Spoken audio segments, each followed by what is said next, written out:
A TV Uberaba Online serve como plataforma para divulgação de diversos pontos de vista e opiniões. Qualquer comentário, imagem ou mensagem expressados durante os programas representam exclusivamente as opiniões dos indivíduos envolvidos, não necessariamente refletindo as visões do nosso canal ou de seus administradores. A TV Uberaba Online não assume responsabilidade pelo conteúdo das contribuições individuais, mas se esforça para proporcionar um espaço aberto, democrático e diversificado para a discussão e expressão de ideias.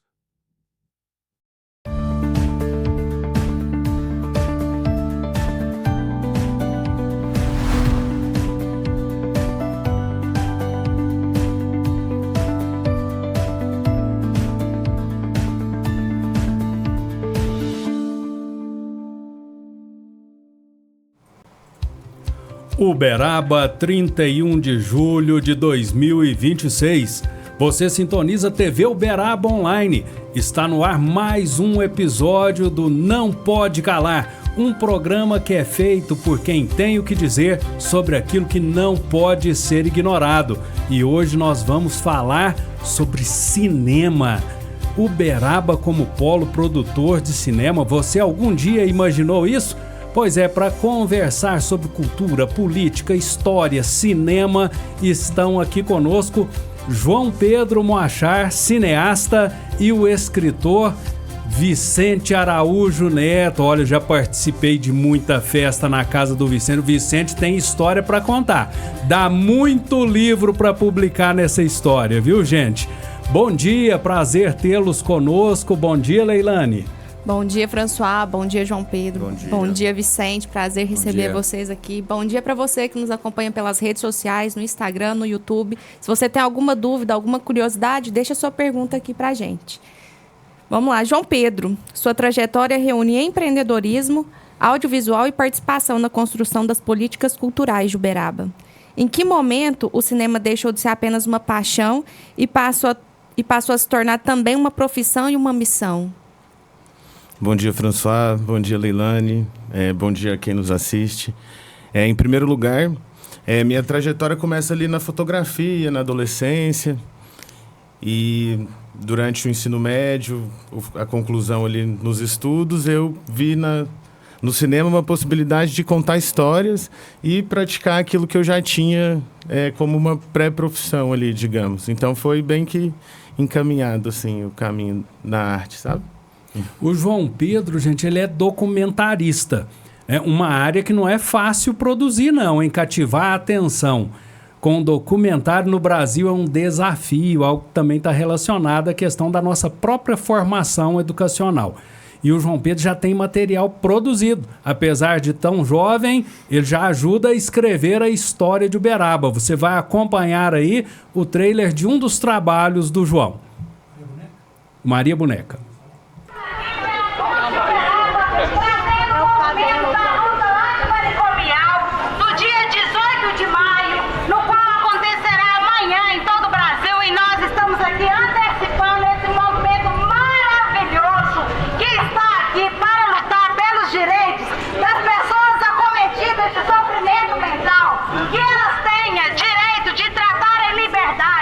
Com dignidade, com respeito às suas vidas, que elas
Pois é, e nós vamos falar ainda muito mais sobre o trabalho do João Pedro. Mas antes disso, nós vamos conversar com o escritor, o Vicente. O Vicente já tem 4 livros e começou bem jovenzinho, viu, gente? A história não é recente. A imagem aqui é de um quase adolescente, não é, Vicente? Vicente, conta pra nós. Você é um pesquisador. De onde veio a ideia de pegar fatos históricos e até controversos e transformar em uma obra literária, que é o caso aí do seu último livro, 5 Crimes Perfeitos mais um? Bom dia, Leilane, bom dia, François, bom dia a quem nos assiste aqui, é um prazer estar aqui com vocês. Bom, a ideia, ela tem um misto aí talvez de genética, né? Eu tenho uma história familiar também de escritores, mas é a ideia de um eterno contestador, né? Eu achei que, à medida que eu fosse avançando, vamos dizer assim, avançando a idade, avançando com o tempo, eu deixaria de ter esse espírito contestador, né? Que é o espírito crítico, né? O espírito de tentar buscar a verdade por trás da verdade, né? Sempre tem algo a mais que a gente pode estar aprendendo. Então, em cima desse espírito, veio a ideia dos 5 crimes perfeitos. Uma coisa que eu gostaria de deixar como mensagem inicial, como os 5 crimes perfeitos mais um, ele fala sobre, supostamente, né, o assassinato de 5 ex-presidentes brasileiros e um deputado federal constituinte, fica aparecendo a imagem, né, como a gente vai falar muito sobre alguns conflitos e algumas polêmicas relacionadas ao regime militar, que houve no Brasil. Eu gostaria de dizer que não é um revanchismo contra o militarismo, né? Eu quero deixar registrado aqui que as instituições, Polícia Militar, o Exército Brasileiro, que atuam hoje, são importantes, extremamente importantes para a sociedade, né? Exercem o seu papel com seriedade, com importância, e que não pode ser confundido. Aquela época que nós buscamos, estudamos, pesquisamos, achamos as polêmicas, uma delas já foi declarada como verdade, né? Que é o assassinato do presidente Juscelino Kubitschek, que quando eu escrevi o livro, né? Esse livro já tem mais de 10 anos que ele foi escrito, eu escrevi como sendo uma ficção, mas quando o João foi fazer o trailer do documentário, né? Eu até perguntei para ele se poderia encaixar no trailer o JK como sendo o primeiro assunto, porque era o que eu mais tinha certeza de que poderia avançar pelo excesso de evidências, né? O excesso de prováveis provas que poderiam demonstrar que o JK realmente foi assassinado e não um simples acidente de carro. E ele falou, não, dá para fazer dessa forma. Então, de forma intuitiva, quando nós lançamos o trailer, ainda não tinha se admitido que foi atentado, né? Ainda não tinha reaberto o inquérito. Ainda não tinha reaberto, né? E de forma meio intuitiva, a abertura do trailer, né, é sobre a Operação Condor 0012, que o código era atentado parecendo acidente, e depois se confirmou, né? O que nós dizíamos como teoria virou prática, que foi a confirmação aí, através dos veículos de comunicação e através dos veículos oficiais, de que JK realmente foi assassinado. Esse conteúdo está na abertura daquele trailer que está disponibilizado no YouTube já? Isso, ele está disponibilizado no YouTube da Baurete, né, que é a produtora do João. E o pessoal está convidado a assistir. Devagarzinho está subindo as visualizações. Olha, lá. Vai assistir agora pela TV Uberaba Online.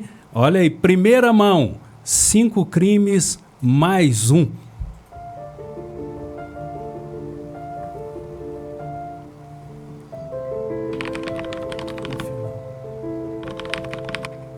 Escrevi o livro, que agora vira documentário, bem antes da reabertura da investigação da morte do ex-presidente Juscelino Kubitschek. Operação Condor 0012, código para atentado parecendo acidente. João Pinheiro Melo Neto, um ex-assessor de JK, escreveu no seu livro JK, uma história de amor, recortes de jornais que nos mostram que 15 dias antes da morte de JK, os jornais já estavam publicando que ele morreu de acidente na Via Dutra. Será isso coincidência? Você acredita nisso? Devemos nos perguntar, a família de Tancredo Neves podia entrar no quarto e visitar o paciente, visitar o marido, visitar o pai, Tancredo? Você acredita realmente que Tancredo morreu acidentalmente por uma doença? O presidente Itamar Franco foi a última pessoa em vida a conversar com Ulisses Guimarães por telefone. Ulisses teria protagonismo no governo Itamar Franco pós-impeachment. E de repente, o helicóptero de Ulisses Guimarães, próximo de Angra dos Reis, explode e só o corpo de Ulisses não é encontrado. Você acredita nessa versão? Essas e outras mortes de ex-presidentes brasileiros possuem uma versão oficial muito frágil e cheia de lacunas e polêmicas. Mas esse não é um documentário meu ou da nossa equipe. Esse é um documentário investigativo seu. Você vai dizer se há dúvidas na versão dessas mortes ou não. Então, vamos juntos nessa jornada.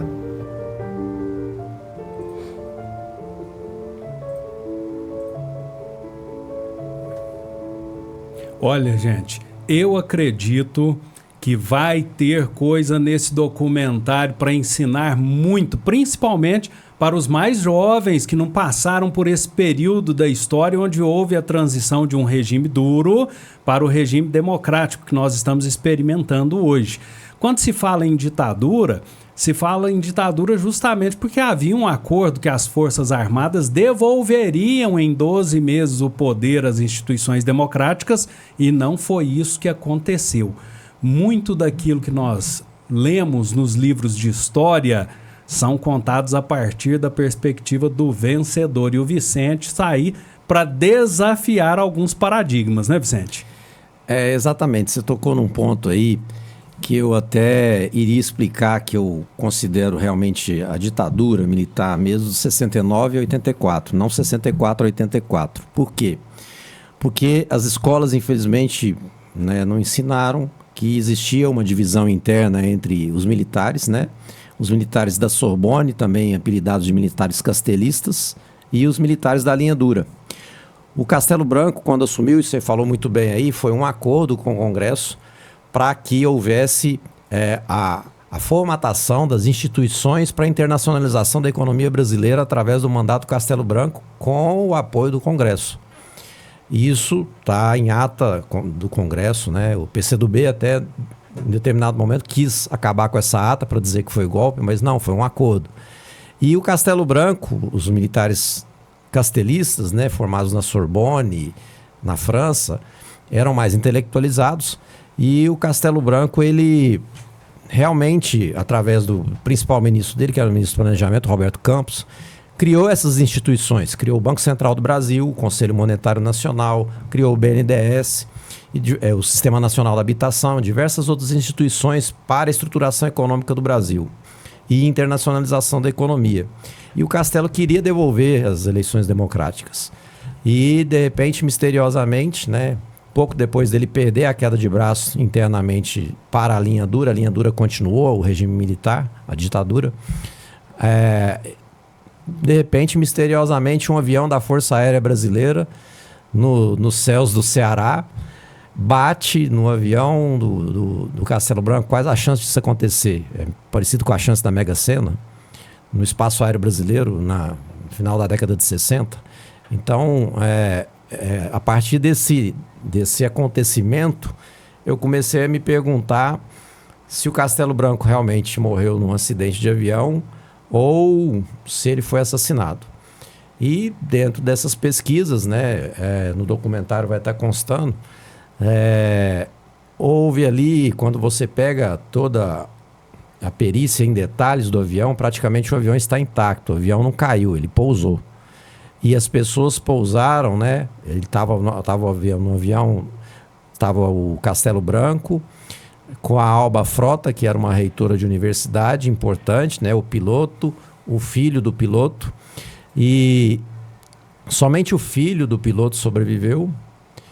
Mas nas reportagens de jornais fica confuso, porque fala, houve sobreviventes, Castelo Branco sobreviveu.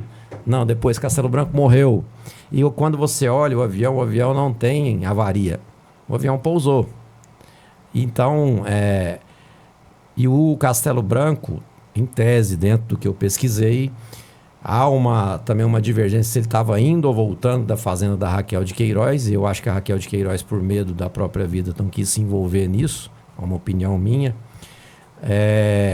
Ele estava lá justamente indo com a Alba Frota, que era uma reitora de universidade, porque ele queria contar a versão dele da história de que ele queria devolver ao regime democrático dentro do combinado com o Congresso. E ele foi impedido pela linha dura, que continuou essa ditadura, e aí sim veio várias atrocidades que foram cometidas aí no Brasil, que se a gente for ficar falando aqui, nós vamos ficar falando há muito tempo. Mas só para encerrar essa fala minha aqui, eu quero dizer que eu tive a intenção e tenho a intenção, né, junto com o João aqui, da gente aproveitar o máximo possível do que o Uberaba pode oferecer dentro do documentário, né? E quando, casualmente, a gente trombou, eu e o João, e conversamos sobre a ideia de fazer o documentário, e falei, em que o Uberaba perde em capacidade para qualquer outra cidade ou qualquer outro país? Por que a gente não pode realmente produzir uma coisa boa? Eu queria parabenizar o João aqui, toda a equipe, por esse trailer que eu acho que ficou magnífico e não perde em nada para qualquer trailer de Hollywood. Vocês vêm de campos diferentes, mas que se encontram na produção do conhecimento, né? O que a literatura e o cinema podem fazer juntos que talvez não conseguiram fazer separadamente? Eu acho que atingir o público que está desacostumado a ler, né? A nova geração não está muito acostumada a ler, a manipular o livro, né? Principalmente porque quando você pega leituras pelo celular, pelo tablet ou pelo notebook, ela cansa muito mais, né? E eu acho que essa possibilidade de você transformar um livro num audiovisual, você vai conseguir massificar mais a informação, né? E de uma maneira também mais palatável, mais fácil, mais gostosa do espectador tá podendo ter acesso a essa informação. E a partir desse acesso poder desenvolver o seu espírito crítico. Não é uma novidade, né? Não é recente essa história de adaptar livros para o cinema. Inclusive, muitas histórias, né, e grandes histórias que a gente tem tanto no Brasil quanto em Uberaba estão em livros. E eu acho que é um ato de coragem também nosso tocar nesse assunto e poder transformar esse livro do Vicente aí num filme. Olha, e vou contar, vocês dois têm um grande desafio. Sempre que nós buscamos recontar a história, acrescentando a ela pelo menos questionamentos, a gente sofre absurdo com a crítica. Ainda mais hoje, com a internet virando campo de batalha. Como vocês se sentem em relação à responsabilidade de contar esse capítulo da história brasileira? Eu gosto muito de uma frase de Platão. Platão dizia, fatos se sobrepõem a conjecturas. Fala nessa frase de uma forma mais popular. Fatos se sobrepõem a argumento. Então eu sempre tento buscar fatos, né? Tanto é que a base da pesquisa do livro 5 Crimes Perfeitos mais um é a imprensa argentina e uruguaia, nos chamados crimes cruzados, que era quando militares brasileiros solicitavam o apoio de militares argentinos para realizar crimes no Brasil e o contrário também. Para quê? Para dificultar as investigações e durante o regime militar. E a imprensa argentina, se você pegar os arquivos de jornais, algumas literaturas da Argentina, você vai encontrar lá a delação de quando virou a chave do poder na Argentina, né? Em que esses militares deixaram o poder e muitos deles foram presos, houve ali delação de diversos militares confessando crimes ocorridos no Brasil em combinação com militares brasileiros. Então, uma das principais fontes, né, de pesquisa do livro é a imprensa argentina. A delação desses militares confirmando, principalmente a Operação Condor 0012, eles confirmaram com uma riqueza de detalhes magnífica. E aí como agora JK já está assumidamente que foi um assassinato, e aí a gente tem que ir para uma nova fase, né? Porque a vida é feita assim, você vence um obstáculo e corre atrás do próximo. O próximo eu consegui provar, né? Nós conseguimos aqui no nosso trabalho, provar que A nossa teoria de como ele foi assassinado, né, já está provado que foi assassinato. Mas como foi o modus operandi, né? Como aconteceu o fato daquele dia fatídico, né? Como chegaram qual a desculpa para ele estar no hotel em Resende, qual a desculpa para ele ficar um tempo dentro do hotel de Resende, depois sair, aconteceu o acidente. Então aí eu quero ver se eu acerto todas as versões possíveis de como foi o assassinato de cada presidente. JK já foi confirmado. Vamos ver aí se nós tivermos aí uma iluminação de confirmar os outros que eu coloco no livro, mas ver se a versão é a versão correta. E eu vou batalhar agora para provar que a versão que eu trago no livro é a versão correta do assassinato. E eu acho que a proposta do documentário também não é confirmar uma versão ou dar razão para alguém. Eu acho que o papel da arte desse filme propriamente dito é colocar em pauta o questionamento, como você disse, né? Causar reflexão. Eu acho que é esse o nosso objetivo com o filme. Exatamente. Desenvolver o espírito crítico. Mas se a gente tiver fatos que possam comprovar e deixar esse espírito crítico com mais transparência, com mais lucidez, a gente vai batalhar por isso. O documentário ele pode ser ao mesmo tempo uma obra cinematográfica, um instrumento de memória e uma forma de provocar novas perguntas. Quais dessas dimensões mais interessam a vocês nesse projeto que se uniram para concretizar? É exatamente o que o João falou, desenvolver o espírito crítico, né? A gente pretende fazer com que a geração que não conheceu isso, como o François falou aí no início, venha se interessar por esse assunto.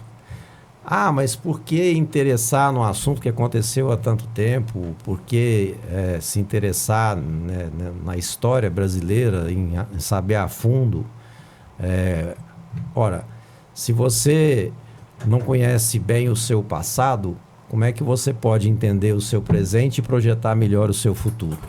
Então, acho que a função de buscar a história, né, é essa, né? Essa reflexão e desenvolver o espírito crítico em cima disso. João, eu acredito que você, como cineasta, quando recebeu a proposta do Vicente, deve ter pensado como contar essa história. Qual é o desafio de transformar esse livro em um documentário? Assim, o Vicente assume aqui essa postura de locutor e especialista, né, em geopolítica, história do Brasil, enfim. E a Bauretti entra muito mais como uma produtora mesmo. Então a gente, aqui em Uberaba, inclusive, Uberaba está se tornando um polo audiovisual, né? Uberaba está crescendo no ramo audiovisual e posso citar algumas produtoras como a Arte Barata, que a gente trabalha junto à Tecnoscope já há algum tempo.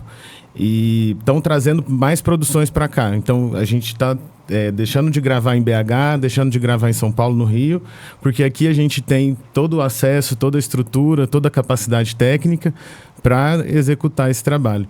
Então, quando o Vicente me procurou, eu vi uma possibilidade de criar um conteúdo original, né, falar sobre a história do Brasil e um conteúdo desafiador, mas que pudesse ser produzido com a qualidade técnica extrema que a gente poderia encontrar nos grandes centros aqui no nosso polo, na nossa cidade.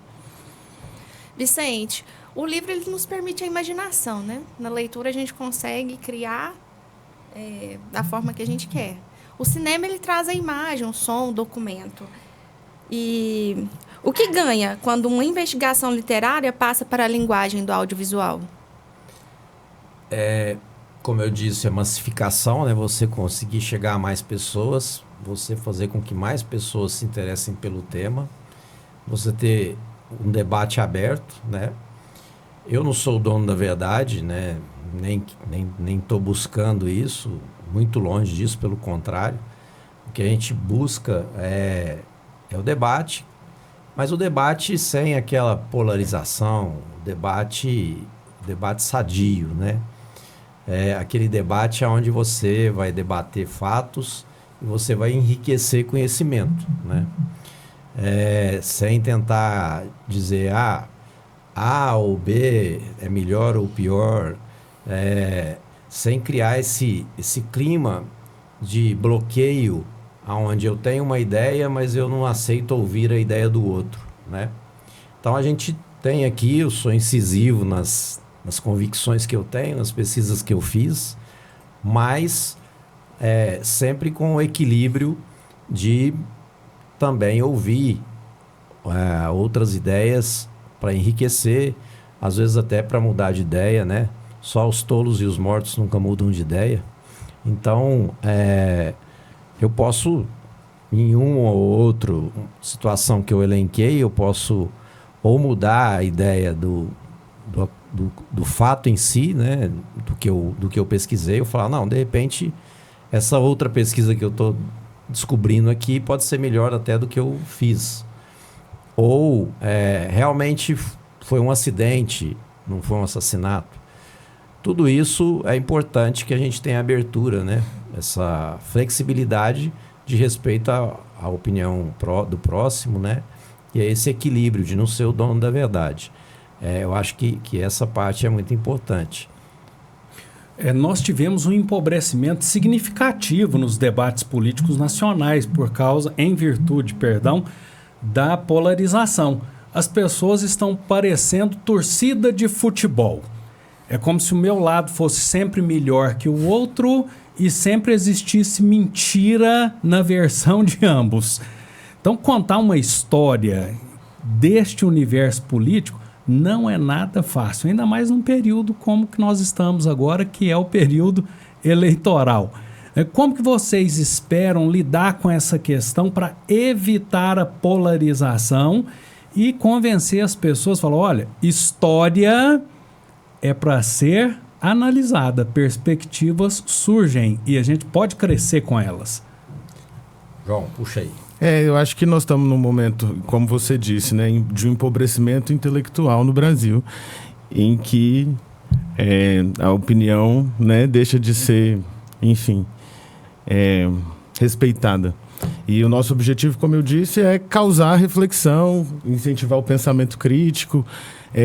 Não deixa de ser um desafio a gente falar, até porque o filme está em fase de pré-produção, né, onde a gente vai atrás de patrocinadores, possíveis investidores, então não deixa de ser um desafio. Quando a gente toca no assunto, muitas vezes as pessoas ainda sentem um certo receio em tocar no assunto, em apoiar a proposta, mas aos poucos a gente consegue ir explicando e demonstrando que é um produto que vai ser um material didático também, que pode ser de estudo, que pode ser disseminado nas escolas, nas aulas de história, enfim. Então, acho que a gente tem um campo vasto para tentar não mudar essa situação de polarização, porque acho que a gente não tem esse poder, mas de provocar mesmo o estudo e incentivar o pensamento crítico. Um aprendizado técnico sobre essa questão sobre a lei do audiovisual brasileira, né? É uma lei extremamente burocrática, eu acho que ela poderia ser desburocratizada, né? Ter mais liberdade mas fica aqui essa sugestão, né? E baseado nisso, foi assim, uma linha muito, muito fina para que o livro pudesse se transformar em documentário. Por quê?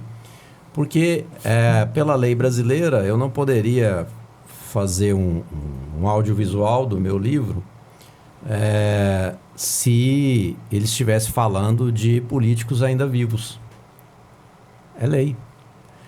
Como eu estou falando apenas de versões aí, supostas versões, né, de políticos que já faleceram, aí nós tivemos a oportunidade de enquadrar isso dentro da lei do audiovisual e tá aí participando dos editais, participando das buscas de patrocínio, como o João disse. Então, esse é um fator assim, interessante de ser analisado e de ser registrado aqui. E o outro fator que a gente sempre fala, quando a gente está aí, tanto enquadrando, né, fazendo um enquadramento nos editais, quanto explicando para possíveis patrocinadores sobre o livro, a gente deixa muito claro, olha, esse livro não é de política, esse livro é de história, né? História política brasileira, mas não é sobre política atual, né? A política viva do momento, né? Que realmente, infelizmente, tem essa polarização, e eu registro aqui, já que eu costumo dar opinião, tanto é que eu escrevo as minhas opiniões, né?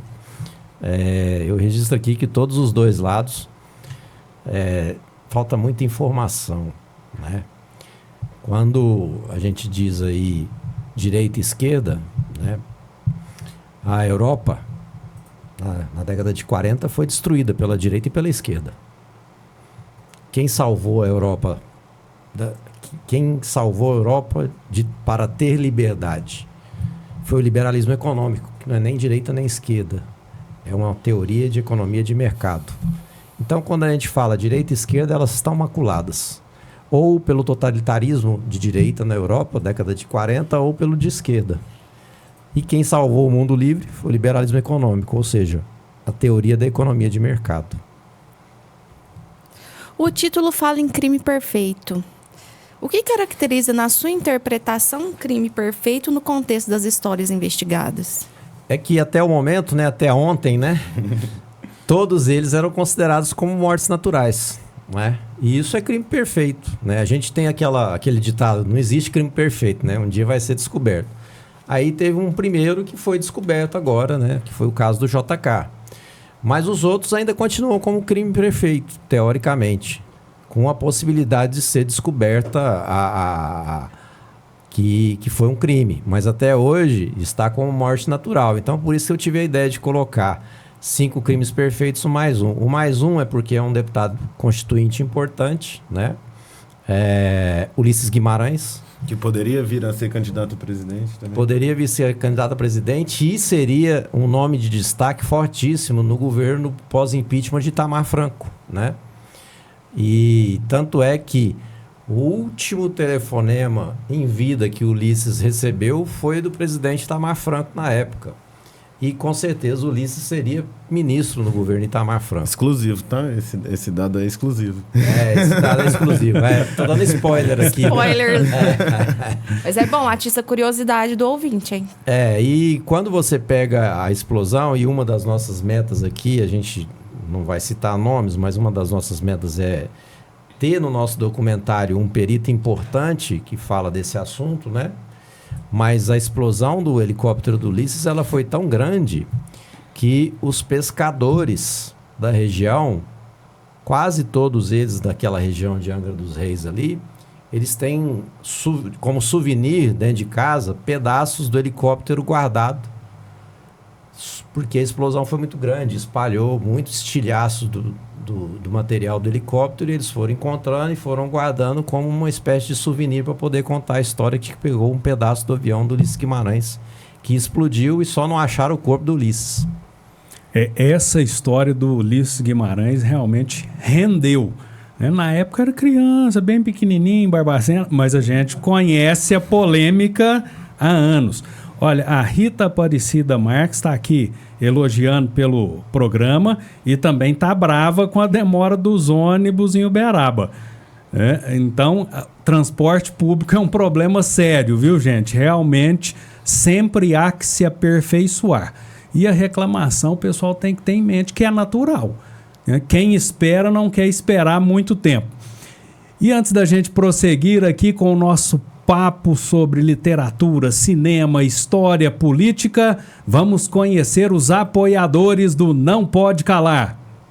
O Não Pode Calar nasceu de uma ideia, mas se fortalece na união. Vamos apresentar com muito orgulho a rede de parceiros que acredita nesta iniciativa. Para começar, quem garante que a sua vida sobre rodas fique em dia? Estamos falando do Despachante Santos. Com atendimento rápido e confiável, eles estão prontos para resolver tudo. Emplacamentos, IPVA, seguros e transferências. A solução completa para você e seu veículo aqui em Uberaba.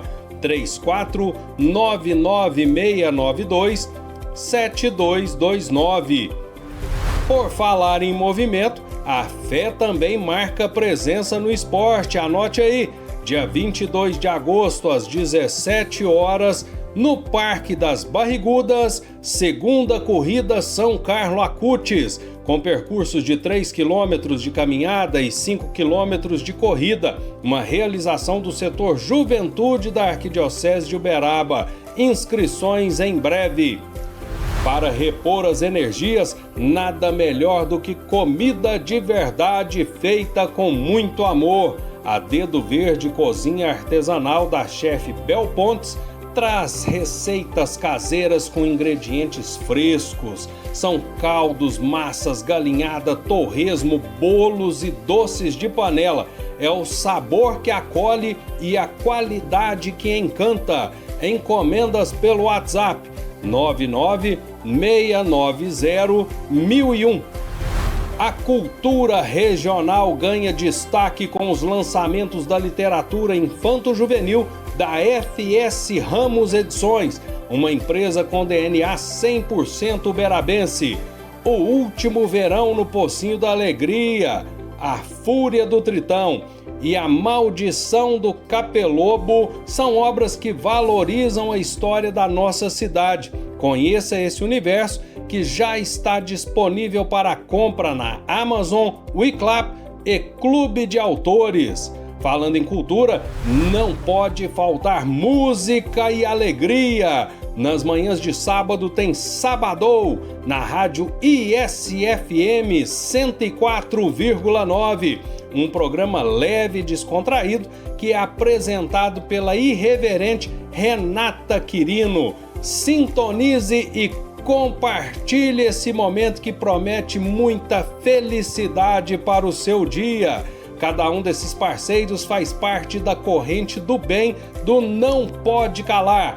Eles apoiam o nosso podcast porque sabem que juntos nossa voz é mais forte. Agradecemos imensamente a todos vocês que fazem essa história acontecer.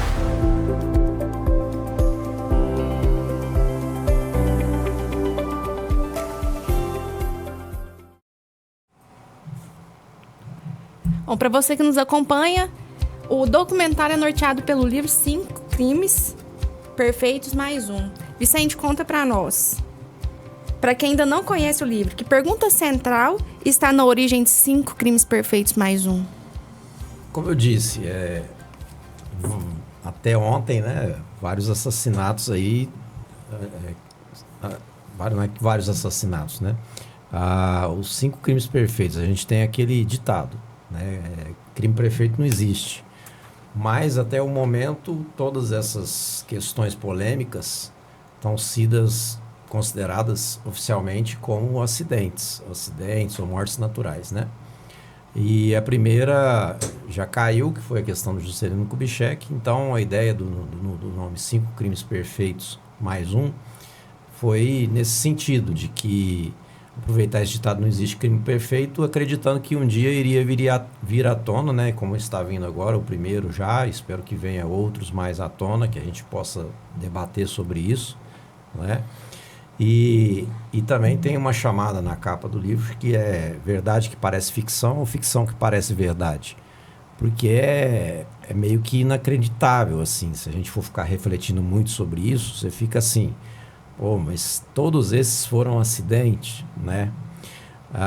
E quando você pega o link, por exemplo, JK foi assassinado em agosto, né?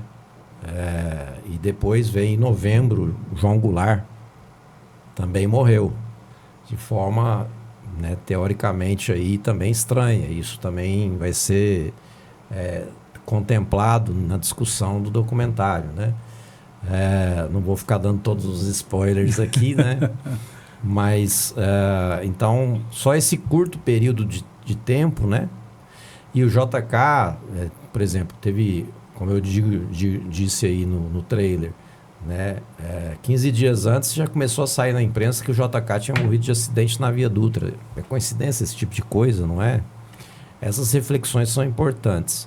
Então, essa questão de 5 crimes perfeitos é nesse sentido. Vai ser descoberto ainda que não foram acidentes ou mortes naturais, ou vai continuar essa estagnação sem a gente buscar e contestar isso, né? O que nos deu um pouco mais de caminho aberto para trabalhar foi a reabertura do inquérito do JK, né? Que coincidiu também com o início do período de captação do filme. Então a gente está esperando aí que os próximos desdobramentos dessas investigações.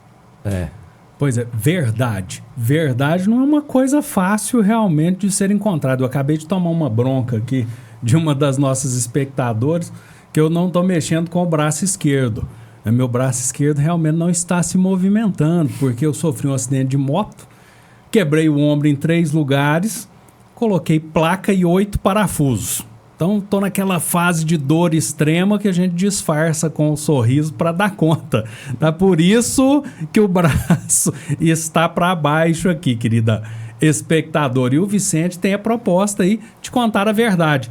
Tanto que a obra foi registrada nos anais da Comissão Nacional da Verdade em Brasília. Então, aqui nós temos um duplo questionamento. Para você, Vicente, qual é o sentimento em relação a esse reconhecimento? E para o João Pedro, você acredita que isso vai auxiliar na captação dos apoiadores do projeto? Além da Comissão da Verdade, ela foi destaque na Bienal durante 2 anos seguidos, né? Duas edições seguidas da Bienal de São Paulo. Houve uma repercussão muito boa. Eu participei como debatedor num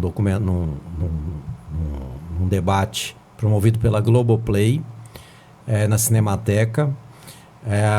Ali houve uma aceitação, um interesse muito grande, porque eu fiz um compêndio, né? O painel da Globoplay se chamava Documentários Políticos. E as apresentações de debate ali eram pontuais sobre questões. E o que chamou a atenção foi que eu consegui colocar aí 6 casos de forma bem resumida, bem compacta, né? O questionamento, isso também foi um destaque. Após essa reunião do painel Globoplay, eu tive uma reunião com uma diretora sênior da Globoplay na época. Houve proposta da Globoplay para fazer. Nós não fechamos aqui porque entendemos que iria ter muita influência de poder talvez modificar a proposta do que a gente quer transmitir como crítica, como busca, né, de espírito crítico do espectador que for assistir o documentário. E também houve uma questão financeira também que nós não chegamos num acordo. E o trailer do João também, em outro evento da Cinemateca, um evento seriado de laboratório, foi destaque num pitching lá, muito aplaudido. E dentro ficou entre as 3 melhores apresentações de pitching que teve nesse evento da Cinemateca, o trailer do João. Então, eu repito aqui, a qualidade aqui da Bauretti e das pessoas que a gente está buscando, nós estamos tentando fazer tudo por Uberaba, né? Com profissionais de Uberaba. O trailer aqui da Bauretti com o João não perde nada para os trailers de Hollywood. Acho que além disso a gente também conta com uma equipe técnica muito bem capacitada. Inclusive, queria mencionar aqui o Thiago Calçado, que é animador stop motion, que já teve em filme ganhador do Oscar. Inclusive, fica a indicação para vocês, caso queiram convidá-lo para vir trocar uma ideia com vocês. Thiago Calçado está com a gente nessa, né? Fez um projeto ali de algumas animações stop motion que vão ajudar a gente a contar essa história, as lacunas e as inserções. Aproveitando a oportunidade, quem quiser fazer parceria ou contribuir para a produção do documentário, como que faz para entrar em contato com vocês? Pode ser pela Bauretti, pode ser no Instagram do Vicentismo _ Brasil, né? O João, se quiser falar sobre os contatos aí também. O filme está aprovado na lei do audiovisual, né, uma lei federal de incentivo, onde a gente consegue captar através do imposto de renda das empresas. A gente já tem algumas empresas que estão nos apoiando, dá para ver no trailer ali mesmo, já tem a Start que nos apoiou até agora. Mas quem quiser pode entrar em contato através do Instagram da Bauretti, através do meu Instagram mesmo, @moachar. E nós estamos aí captando recursos para fazer esse filme acontecer. Aproveitar aqui para agradecer a audiência da Mel Mendes Oficial, que fala que Vicente é show. Obrigado, Mel. Um grande abraço aí a você, todo o seu pessoal da banda. Mel é uma pessoa magnífica, uma cantora de muito, muito talento. Vicente, ao adaptar o livro para o cinema, você está disposto a permitir que a linguagem audiovisual faça novas perguntas que talvez não estejam presentes na obra escrita? Eu respeito muito a profissão de cada um, a formação de cada setor, né? E eu costumo chamar o pessoal de audiovisual e esse pessoal de marketing de mágicos, né? Eles conseguem talvez transmitir com uma nova clareza situações que, às vezes, por ser escrita num livro, a gente não consiga transmitir com aquela emoção ou com aquela atratividade, né? Então eu tenho uma mente muito tranquila com relação a adaptações, mas que seja importante não atrapalhar a mensagem do espírito crítico, né? E uma outra coisa também que eu gostaria de dizer, que todas as vezes quando a gente está aí questionando a morte dessas pessoas que foram figuras, lideranças importantes para o Brasil, a gente faz isso com muito respeito às famílias, né? E uma delas, que é o mais recente talvez, tenha sido Tancredo Neves. E quando eu fui escrever sobre Tancredo Neves, eu, coincidentemente, num avião, estava sentado do lado de um parente muito próximo, uma figura também pública importante. Eu sentei do lado dessa pessoa, pedi licença, falei, posso tocar nesse assunto? A pessoa autorizou. E eu perguntei a essa pessoa, olha, vocês ali no hospital, vocês tinham acesso ao quarto do Tancredo? Alerta de spoiler. Então eu deixo aqui a pergunta em aberto, já que o João aqui...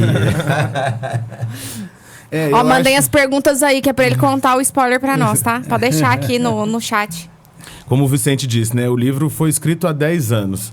Então, dentro desses últimos 10 anos, e além de que temos uma pesquisadora, temos um perito na equipe, então essa pesquisa continua. Então, todos os dias a gente acha uma coisa nova ali que vai trazendo novas perguntas que vão ser respondidas no documentário. João, você tem um senhor desafio pela frente.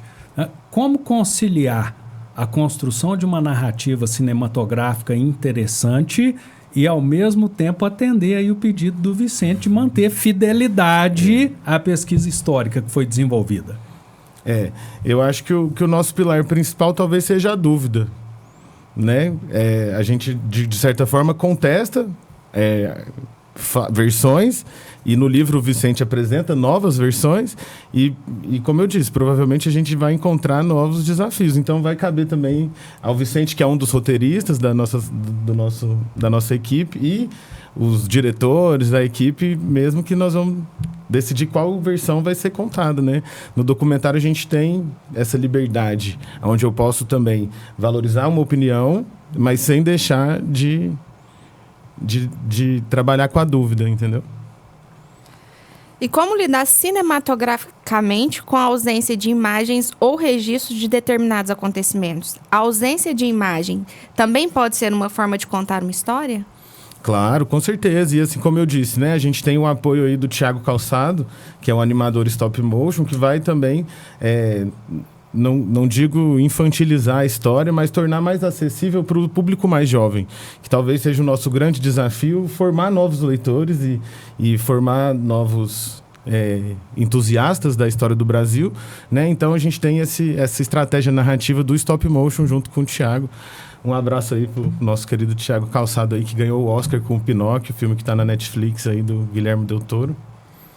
Talentos made in Brasil, coisa maravilhosa. Made in Uberaba. Né? Aí, made in Terra do Zebu, nós estamos criando um verdadeiro celeiro para o cinema. Nós temos aí produções na Netflix de programa infantil. Tivemos aquele recente filme que foi rodado aqui, mas não tem expectativa do lançamento ainda. E por falar em lançamento, qual é a expectativa de vocês para que este documentário chegue ao grande público? Olha, como eu fiz aqui uma crítica construtiva, né, a respeito do excesso de burocracia, mas vamos colocar entre 1 e 2 anos, né? Eu acredito que é mais ou menos aí até 2027, 2028 a gente já tem um primeiro corte do filme. A gente depende muito, como o Vicente falou, de incentivo, de financiamento mesmo, até porque fazer cinema não é barato. A gente acompanha aí várias produções, Brasil e mundo afora. Então, o nosso maior desafio hoje é captar recursos para fazer não só esse filme, como todos os outros, né, que a gente grava aqui na nossa cidade. Mas eu acredito que a gente tem um bom parâmetro e que a gente está no caminho certo, que nos próximos 2 anos a gente deve ter esse filme aí lançado. E o que vocês esperam que os espectadores façam depois de assistir o filme? Acreditar em uma nova versão? Questionar a versão oficial, pesquisar mais, ou simplesmente compreender que a história é mais complexa do que muitas vezes parece? Eu acho que, assim, a gente desafia um pouco a lógica da polarização também, né? Fazendo isso. Então, acredito que sim. Nosso objetivo é que as pessoas vão atrás, não só de assistir o documentário, mas de ler o livro do Vicente e também ler as outras obras dele, né? E acredito que formar um pensamento crítico, uma opinião, aliás, formadores de opinião. Eu espero sinceramente que as pessoas contestem, né? Busquem mais informação, né? Que saiam, por exemplo, de uma sala de cinema falando vários minutos sobre o assunto, ou que depois de assistir numa tela de streaming, que saiam falando sobre esse assunto, que critiquem, né? Eu acho que isso é uma bobagem. Não, eu acho que isso pode ser verdade, mas que desenvolvam uma opinião, né? É importante desenvolver uma opinião, seja ela positiva ou negativa, mas que busque ter ali um aprofundamento sobre o que ela está vendo e, de repente, criar novos historiadores que também vão dar sequência a essas questões que provavelmente na nossa geração não vão ser resolvidas todas elas, eu acredito. Espero que sim, mas talvez não. Mas se as pessoas voltar o seu pensamento, começar a se interessar por essas questões, elas podem, né, dar sequência nisso no futuro. Olha, a cultura finalmente começa a ser vista com olhos mais democráticos em Uberaba. Outro dia mesmo estava conversando com o Cássio, essa discussão começou no ano passado. Quando que você vai trazer o bom e velho rock and roll para a programação da prefeitura? Esse ano pintou Plebe Rude aí, olha que delícia, viu, Cássio? Aproveitamos demais. Olha, e o que eu queria aproveitar de gancho é para te perguntar o seguinte: você é conselheiro de cultura também. Isso. Qual é a importância dos empresários, dos empreendedores da nossa região se conscientizarem que vale a pena investir em produções que remetam à memória da nossa terra? Eu sou, sim, conselheiro de cultura, né? Sou do setorial de empresas e produtoras culturais.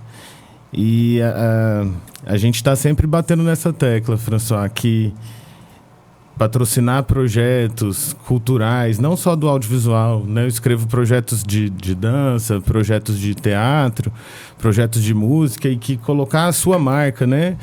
A marca da sua empresa nesses eventos, nesses projetos culturais, traz um retorno não só instantâneo ali, mas traz um retorno também a longo prazo, né? A gente tem um estudo da FGV hoje que mostra que a cada R$1 investido na Lei Rouanet, eu estou falando só da Lei Rouanet, não estou falando de outras leis de incentivo que a gente tem várias, mas cada R$1 investido na Lei Rouanet, ele retorna 7,59 para a sociedade.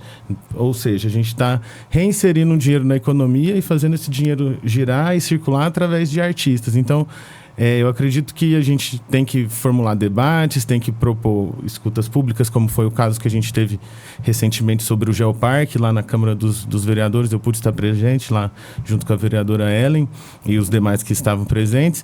Então, acho que o Uberaba está caminhando, né, nesse sentido de democratizar o acesso à cultura, não só para o público em geral, mas também para as empresas que podem apoiar e podem associar a sua marca a esses projetos culturais. Existe uma responsabilidade social na produção de obras que revisitam acontecimentos traumáticos? Onde termina a liberdade de investigação e começa a responsabilidade com a memória histórica? Eu acho que não tem esse lugar onde começa não existe isso. O respeito de um não começa onde termina do outro. Eu acho que são pontos sensíveis, sim, mas que, de qualquer maneira, é importante a gente revisitar isso com muita responsabilidade, com respeito aos fatos, como o Vicente disse, contra fatos não há argumentos, e ter muito respeito também pela história do nosso país, pela nossa bandeira, respeito pelo nosso povo, né, pela nossa democracia. Eu acho que isso é o mais importante.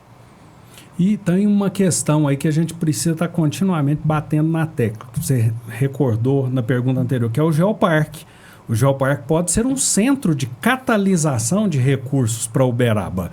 E como? Se o nosso próprio povo tem dificuldade de entender o que é o Geoparque, como que o cinema pode ajudar na expansão desse projeto tão importante para a cidade? É uma pergunta difícil de responder, mas eu acredito que a gente tem potencial para perfeitamente conseguir utilizar a chancela da Unesco, né, que a gente tem aqui hoje na nossa cidade, que é tão importante, o Memorial do Chico Xavier, tanto quanto a história do Uberaba Titã, que é o maior dinossauro da América Latina. Tudo isso conversa tanto com a história do gado zebu. A gente gravou um filme em 2022, chamou Odisseia Zebu, é um filme que conta a história sobre... Acho que eu já te mandei. A gente conta a história como as 4 famílias foram na Índia buscar o gado zebu. Então essa é uma maneira que a gente tem de valorizar, né, essa história através do cinema. Foi um filme patrocinado, acredito que pela primeira Aldir Blanc, que foi um edital municipal da Fundação Cultural, né? Posteriormente, existe um projeto para fazer um longa-metragem desse filme. Então, eu acho que a gente vai buscando estratégias, né, de contar essas histórias. Eu vejo, por exemplo, a gente tem um projeto hoje que é um filme que parte do princípio do Chico Xavier, que falava que ia ter uma virada no mundo em 2020, a data limite do Chico Xavier. Eu tenho um projeto que trata desse filme e a gente tem algumas atividades que são propostas para acontecer no Memorial do Chico. Então a gente, devagarzinho, né, coletivamente, vai buscando essas estratégias para ocupar esses espaços e democratizar o acesso também ao Geoparque. O Festival de Perópolis, por exemplo, é um exemplo disso, que a Fundação faz, que foi um evento lindo esse ano, como você disse aí, trouxe diversas atrações, Zé Cabaleiro, enfim. Então acho que a gente pode tentar contar mais com a participação popular, né, através de conscientização e não só para inglês ver, como se diz, né, de fachada a chancela do Geoparque, mas contar também com essa participação popular. Infelizmente, nós estamos chegando ao fim do episódio. E para encerrar, se vocês pudessem definir em uma única frase o que esperam que 5 crimes perfeitos mais um provoque no público quando chegar às telas, qual seria essa frase? Uma frase ou uma palavra? Uma expressão, fiquem à vontade. Eu acho que eu vou tentar resumir numa palavra. Eu espero que gere reflexão. Acho que é isso. Nosso intuito aqui da arte, e a arte de modo geral, a gente se propõe a provocar reflexão e pensamento crítico. Eu acho que além da reflexão, a busca da verdade. E se eu puder deixar aqui uma deixa, o livro amarelo que está destacado ali, Mudando Conceitos, ele fala sobre geopolítica. E eu ficaria feliz em aceitar um convite para vir aqui um dia falar sobre geopolítica mundial. Eu acho que seria bem contributivo, uma contribuição muito boa, se a gente pudesse falar aí sobre as guerras de Israel, a invasão da Ucrânia, que são coisas que eu não abordo nesse livro, mas eu abordo assuntos semelhantes. Então a gente poderia fazer essas atualizações. Eu deixo aqui esse escape aqui para a gente poder debater mais. Nós gostamos da ideia, viu, Vicente? Agradeço demais aqui. O programa talvez tenha sido o primeiro em que a gente o primeiro de Uberaba em que a gente veio falar sobre o documentário em si, né? Eu já falei sobre o livro lá atrás, mas o primeiro programa que nos convidou e nos está trazendo aqui, né, com exclusividade aqui para falar do documentário, né, que agora já está se tornando uma realidade, foram vocês. Então agradecer muito essa oportunidade. Pode falar. E antes de encerrar, eu gostaria de agradecer a nossa parceira Bel Pontes, da Dedo Verde Cozinha Artesanal, que com muito carinho preparou um mimo para vocês. Então, recebi em nome do Não Pode Calar e também da Dedo Verde Cozinha Artesanal. Muito obrigado, olha só. E é uma delícia. Eu sou suspeito para falar porque gordinho gosta de comer. Eu sou do seu time, François. Eu queria fazer um agradecimento especial a vocês dois também e desejar vida longa e próspera ao Não Pode Calar. A gente vem falando, né? Muito bom nome de vocês. Realmente, o nome Não Pode Calar ficou muito bom. Vai de encontro também com a nossa história e com as histórias que a gente decide contar. Então, desejamos aí vida longa e próspera ao projeto de vocês. Muito obrigado. Nós agradecemos a presença de vocês aqui hoje. A proposta do podcast é inclusive o seguinte: embora a gente atue mais na área de cobertura política, era criar um programa que a gente pudesse debater sobre todos os assuntos que realmente são de interesse da sociedade. Então a política é apenas um deles. Nós já trouxemos aqui a doutora Lara, que é traumatologista, veio a doutora Mônica Cecília, da área do direito de família, a Ellen, da política. Agora vieram vocês dois para falar de cinema, história. Olha quanta riqueza nós tivemos no programa de hoje.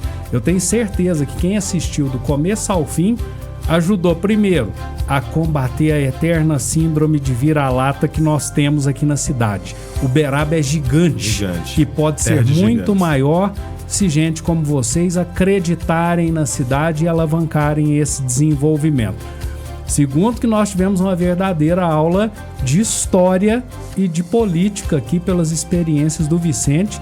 E em breve, eu vou dar spoiler também, nós vamos acatar a ideia do Vicente e em breve ele estará aqui para falar conosco sobre geopolítica. Até eu preciso aprender mais sobre essas guerras que estão aí fora. Muito obrigado a vocês dois. Obrigado. Muito obrigada. Obrigada, Henrique. Muito obrigada a você que nos acompanhou pelas redes sociais e fiquem atentos que em breve temos mais um episódio do Não Pode Calar. Teremos aí, inclusive, vou dar tempo ainda de uma deixa final aqui, Henrique. Vou dar spoiler da semana que vem. O Não Pode Calar é uma vez a cada 15 dias, tá? Devido à minha situação de saúde, que eu não posso ficar mais do que 1 hora na mesma posição, mas a gente é teimoso, tá aqui lutando para conseguir se manter ativo. Na semana que vem nós vamos ter um Não Pode Calar especial. A prefeita Elisa Araújo estará aqui para conversar conosco e o Geoparque é um dos assuntos que estarão em debate. Por quê? Aqui é lugar em que nós ouvimos quem tem o que dizer sobre o que não pode ser ignorado. Até a próxima!